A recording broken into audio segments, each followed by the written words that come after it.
Bloomberg Audio Studios. Podcasts, radio, news.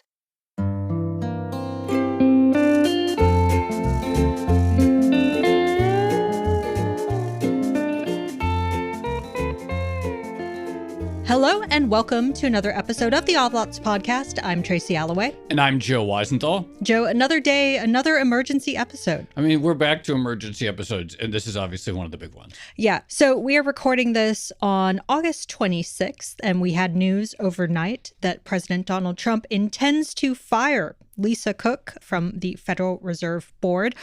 Obviously, this feeds right into the debate over central bank independence and what the president actually has a right to do when it comes to hiring and firing. And the market reaction this morning, gold up a bit, the dollar down.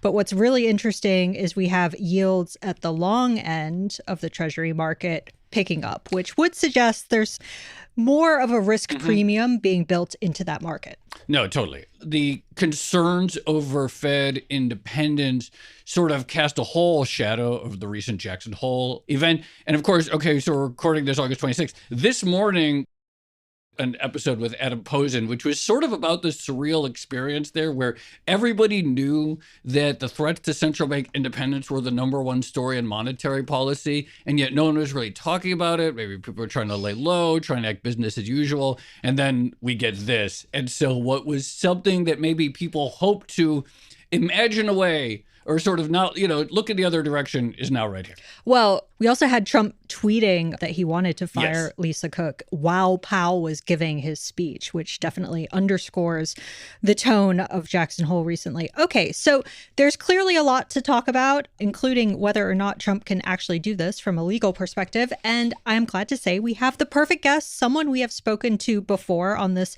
exact topic of central bank independence. We're going to be speaking with Lev Menand, professor at Columbia Law School and also the author of The Fed Unbound. Lev, thanks so much for coming on the show again. Thanks for having me back. So I'm going to start with a very simple question. Is there any precedent in history for a president firing someone from the Federal Reserve Board in this way? No, there have been no firings of members of the Fed board by the president since the Fed board was first created by Congress in 1913. And there haven't been any attempts by presidents to remove any officers of the United States for cause in over a century. And so we're in uncharted waters here in a number of different respects. We're going to get into the ostensible reasons for the firing, obviously. But as lawyers, what does for cause mean? So for cause, one of the legal questions here is what constitutes cause under the statute. And in federal law, in independent agency law, usually Congress specifies the causes. And there are three common ones: inefficiency, neglect of duty, and malfeasance in office. These are the classic causes. The Federal Reserve Act is unusual for not specifying specific causes, but saying simply for cause. So one issue here is it just the standard causes, or do other things count? And that's really important because the standard causes all have to do with your conduct in carrying out your job. Malfeasance in office as opposed to malfeasance out of office. There was an intent by Congress not to include private misconduct as a ground for presidential removal from office. And so one question here is whether private misconduct even counts. I think something that's very clear we should just say up front: allegations of private misconduct definitely don't count. That does not come within the statute, and that's one of the reasons this is... Sorry, why? Because of all the due process concerns that are associated, right? An allegation isn't sufficient for a removal for cause because for cause requires a determination that misconduct took place. An allegation isn't sufficient for a determination. An allegation is totally sufficient to fire the Secretary of the Treasury because that person serves at the pleasure of the president. And the president can say, I fired the secretary because there are allegations that the secretary engaged in misconduct. That's totally sufficient. But Lisa Cook is not an official that serves at the pleasure of the president. Lisa Cook is closer to being a federal judge, an official who has a tenure in office, a vested legal right to serve in their position. And to take that away, the president has to follow a process and have a ground and make make a conclusion. And none of that has happened here, which is another reason that this is an illegal firing. So just before we go any further, give us a recap of the accusations against Lisa Cook, because as you point out, they feed into the debate over whether this could count as malfeasance, particularly in office. Yeah. Okay. So I will do that. I just think we should note at the top that there's a way in which, while this is about Lisa Cook, it's also not about Lisa Cook at all. Mm-hmm. This is about Jay Powell. This is about the rest of the board. This is about the president's determination to subordinate one of the most powerful parts of the government as part of a larger campaign to control as much of the government as possible.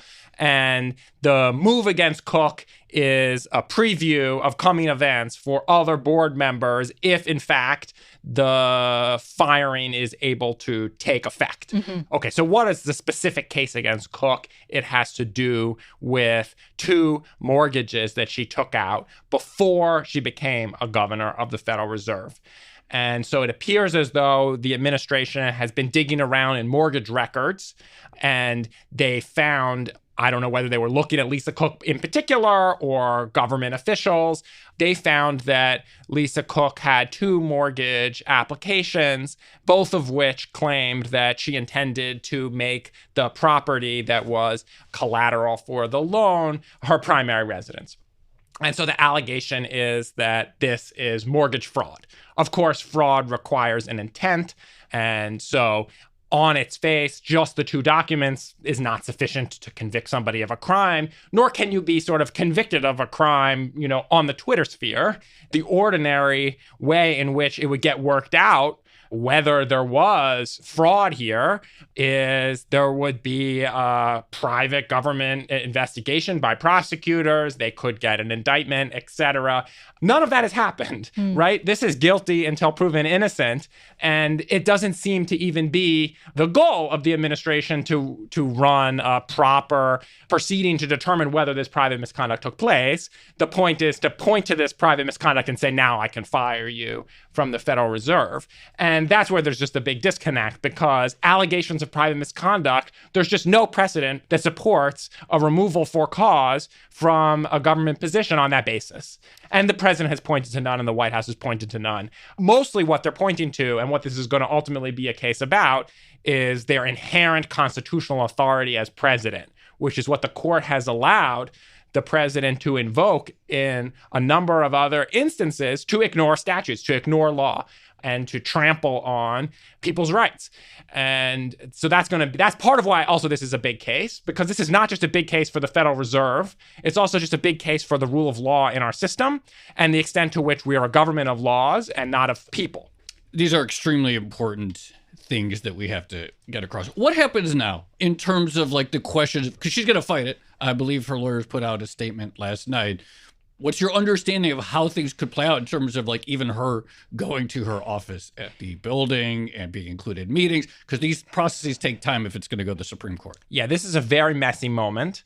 And so the initial clarification will come from the courts, because presumably Lisa Cook's lawyers will seek a preliminary injunction reinstating her from federal district court in the same way that Gwynne Wilcox at the NLRB did, that Bedoya at the FTC did when they were removed earlier this year, right? So we know how that process kind of works.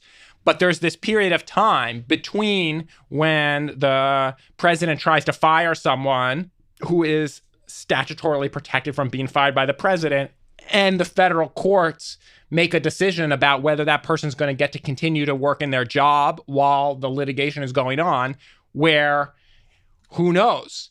So right now, to your question, the Federal Reserve Board and Jay Powell as the active executive officer of the board is in a difficult position where they have to decide, does she still have her office? And they're under an independent obligation to follow the law, right? They don't get to just say the president told me so. They swore to uphold the law. So they have to make their own determination about whether she was in fact fired by a social media post, right? That didn't follow any of the proper process. And it's an invalid firing on its face. And under existing law, it doesn't have any legal effect. Maybe the Supreme Court's going to change the law like they've done before, but I think Powell here has to let her in the building. And that's going to create a separate showdown between the board, its lawyers, Jay Powell as active executive officer of the board, and the president. That's interesting. So there's two parallel legal arguments going on, one at the Fed and one in the court system. Just going back to the court system for a second, we have, of course, had firings at other agencies this year. And as part of those, the Supreme Court basically carved out an exception for the Fed, saying that I think it's uniquely structured and it's different because it's different. It's different because it's different because we said so. Yeah, there's a carve out. Would that come into play here, or could they just cancel the carve out? So the carve out isn't direct to this issue. Okay. So there are these other independent agencies, just like the Fed, Federal Trade Commission, SEC, National Labor Relations Board, and they all say that people have tenure in office for a term of years and the president can only remove for cause. And we were talking about how usually those causes are specified. What the president did earlier this year is say, I don't need to follow that statute. I don't have any cause to remove you. I'm just going to remove you as if you serve at pleasure because under the Constitution, I can do that. And that case went out to the Supreme Court, and that's what you're referring to. And that case is called Wilcox. And in May, the court said, yeah, you're probably going to win on that, President, because we're into this theory of your inherent powers that's pretty much unmoored from the American legal tradition, but we're going to probably endorse it when we get this case on the merits next year. And so in the meantime, all these people are out of jobs. And then they said, out of nowhere, because the case doesn't involve the Federal Reserve at all, they say, oh, by the way, just in case anybody's like watching who's wondering, like, can I fire people at the Federal Reserve? We think the Federal Reserve probably is a different situation. But that's with respect to whether the cause language is binding on the president. And so the president read that. This is actually all downstream of the Wilcox order from the court because the White House lawyer said, okay, now we're going to go out and try to find causes that we can sort of manufacture, cook up, and push the envelope on this legal provision. And so the court didn't protect the Federal Reserve from this in Wilcox. It, in some sense, invited the White House to try this. And so now this case will go back to the Supreme Court, presumably, and the Supreme Court will have to say, does this for cause thing, is it for real? Or is it just a paper requirement? Is it just pro forma? Because the president is treating it like it's nothing more than putting out a press release alongside the removal, which is definitely not how Congress understood it when they wrote the Federal Reserve Act or how this was litigated in the past when this was a bigger issue in American government. This is really important clarification that when Trump fired some of those other people, they were trying to establish the notion that these sort of so-called like independent agencies were actually just constitutionally illegitimate, right? Exactly. There was a specific point there. Exactly. And so there was no pretext for invoking the cause because that wasn't the goal. The goal was to establish their illegitimacy, not to necessarily change the partisan makeup per se, though maybe that was the case. In the case of the Fed, I mean, you say that this firing was downstream from the Wilcox decision, but was it? I mean, the for cause ability has never, like, the idea that you could fire for cause has always been there, right? Like, they didn't need the carve out from Wilcox to fire someone for cause, even if we dispute that this actually rises to that level. Yeah, I think this is a great question, and it's come up a few times in conversations that I've had. I think the thing to understand about the Wilcox order is how radical it was for the Supreme Court to say that this bedrock precedent on which the U.S. government is designed is probably invalid, and therefore the president can fire all these people don't get to work while they litigate their cases. They're out of their jobs. And so the court in Wilcox embraced such a broad conception of the presidency in such a sort of unorthodox, unmoored fashion that the main signal from that isn't that the Fed is protected, but it's that this court is going to bend over backwards for very broad conception of the president's power. And so when you read that as a lawyer for the president, what you think is, okay, they don't want to be tagged with concluding that central bank independence is on its face legally invalid in the United States. But they also are going to let us do what we want. And so the thing to do is to now push on this for cause and act like it's not actually a very rigorous bar. And we'll get what we want. Because it was so surprising that they got what they want with respect to the FTC and the NLRB. And so there's this sense that people had after Wilcox, oh, the court is protecting the Fed. But the real message in Wilcox that overrode that sense of protection is the court's going to come up with reasons when push comes to shove not to pen in the president.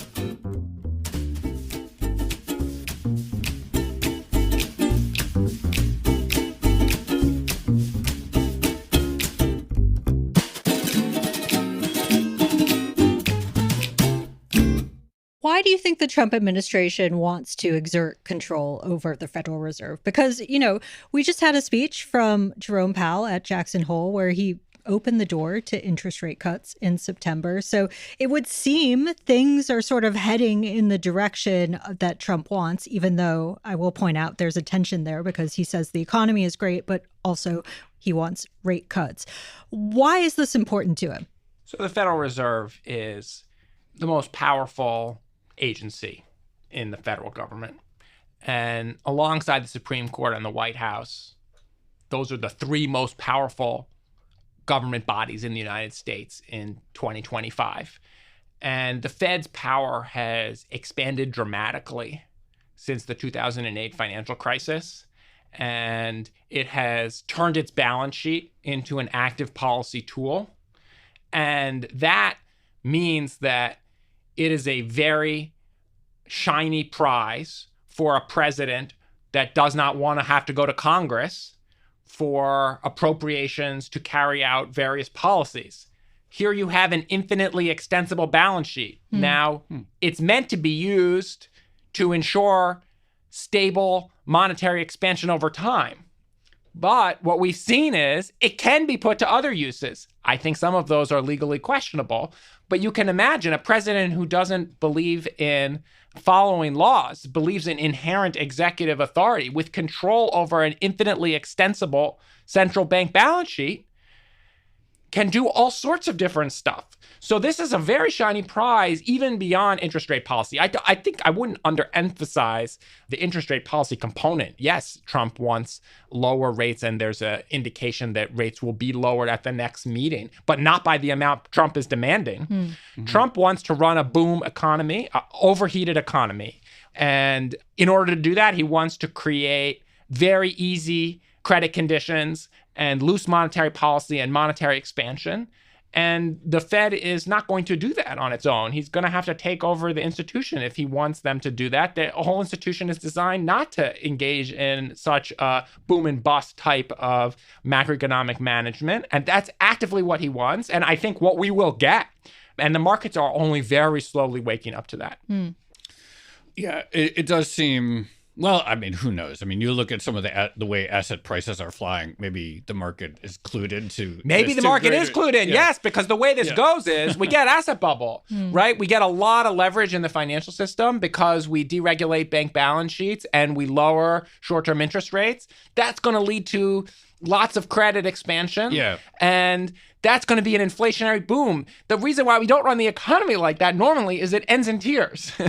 There's going to be a bust later. But, you know, as I believe it was Chuck Prince once said, when the music is playing, keep dancing. Maybe the bust will be 4 years later, right? And Trump won't necessarily care if he's out of the presidency. It could certainly go for years. We've seen irrationally exuberant markets led by actual underlying structural credit expansion fuel bubbles for a long period of time. By the way, I think if I were like a banker or a lender or a professional trader, I would get out right at the top. I just have that feeling that I could do it. It's like, let's keep it going. And why doesn't everyone do that? I know it's a bubble or boom, but I just have this feeling that I would be able to time the top. It's the Odd Lots podcast. Yeah, that's how you know. So. That's where you get your special insight. Could the question of whether Powell, and like, again, you know, who knows what's going to happen today, let Cook back into the building, could that be a pretext for an attack on Powell himself?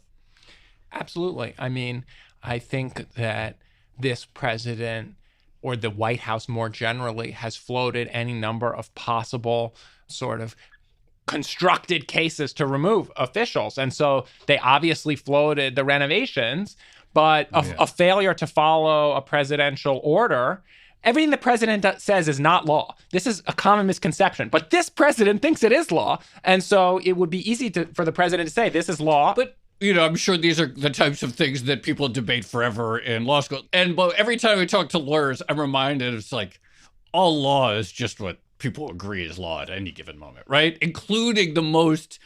Anything can be anything can be reinterpreted, anything can be contrived, anything can be turned into a loophole. Like, at the end, like, the only thing buttressing written laws is some sort of stomach to enforce them, right?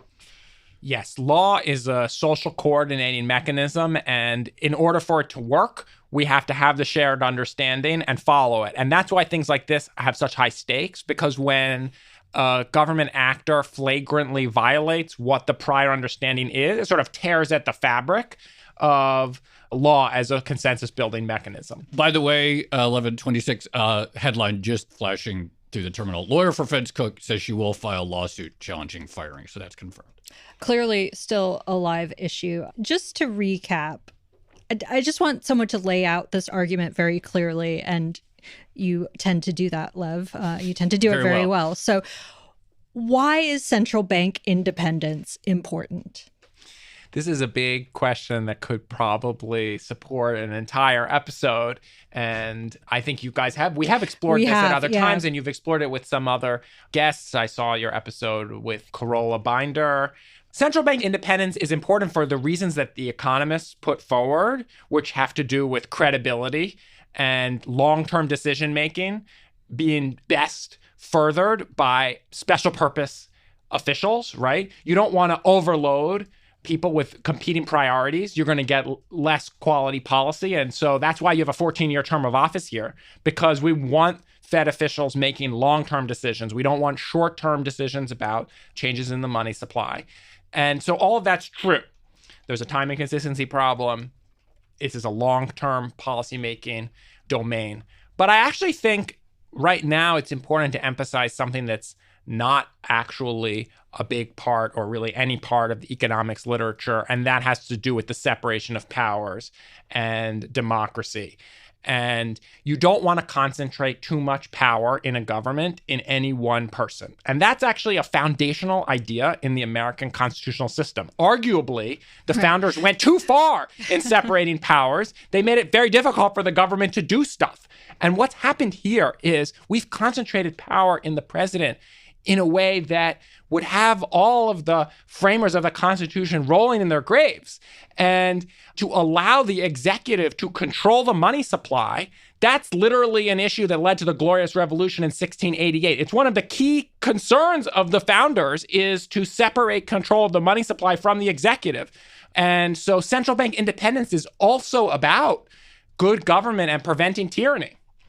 And Alexander Hamilton said this in his report on a national bank.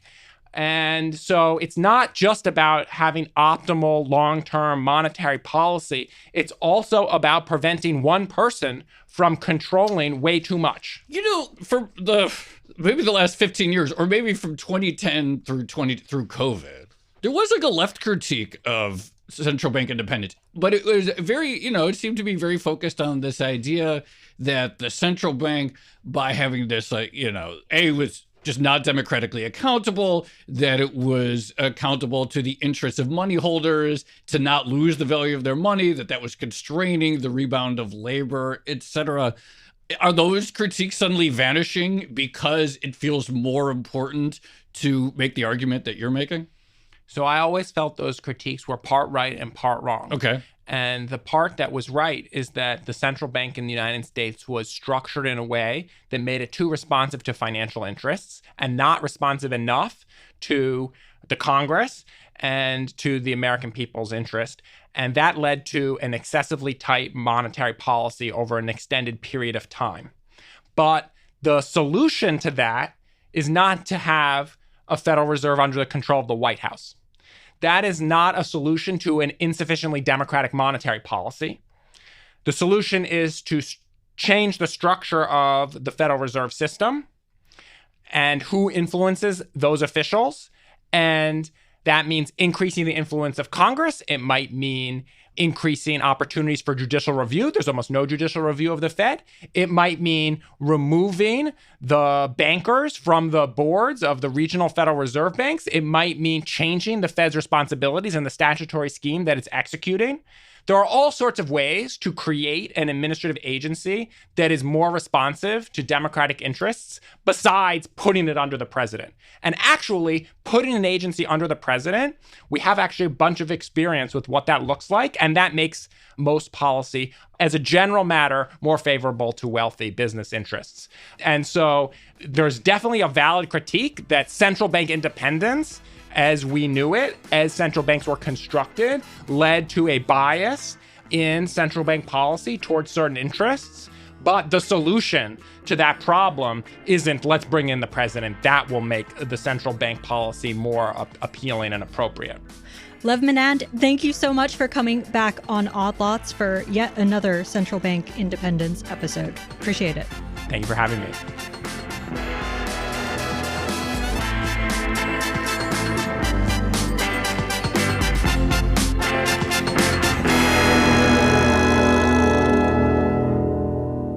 Joe, always good to get Lev in. I feel like he explains the issue very, very clearly. I guess we'll see what happens both in the court system and also within the Fed itself, because I thought it was really interesting, this idea of like two parallel legal tracks here where the Fed is obligated to also follow the law. And so they need to figure out for themselves whether or not the firing is legal. Absolutely. I mean, this is very serious, like sort of high stakes, immediate stuff that there are questions that are not easily resolved by the time they get to the Supreme Court. I also just found his argument very like persuasive that like an allegation is not cause, right? Mm-hmm. Like setting aside like, you know, what constitutes cause, and maybe that is ambiguous in this particular case, et cetera. All we have is an allegation. Right. There's supposed to be due process to figure out whether or not the allegation is in fact true. Also, an allegation that didn't actually happen while Lisa Cook was in office, which also plays into that malfeasance argument. I'm guessing we'll have plenty more to talk about on this topic in the future. So shall we leave it there for now? Let's leave it there. This has been another episode of the Odd Lots podcast. I'm Tracy Alloway. You can follow me at Tracy Alloway. And I'm Joe Weisenthal. You can follow me at The Stalwart. Follow our guest, Lev Menand. He's at Lev Menand. Follow our producers, Carmen Rodriguez at Carmen Armin, Dashiell Bennett at Dashbot, and Cale Brooks at Cale Brooks. For more Odd Lots content, go to Bloomberg.com/oddlots. We have a daily newsletter and all of our episodes. And you can chat about all of these topics 24/7 in our Discord, discord.gg/oddlots. And enjoy Odd Lots. If you like it when we do these emergency episodes, then please leave us a positive review on your favorite podcast platform. And remember, if you are a Bloomberg subscriber, you can listen to all of our episodes absolutely ad-free. All you need to do is find the Bloomberg channel on Apple Podcasts and follow the instructions there. Thanks for listening.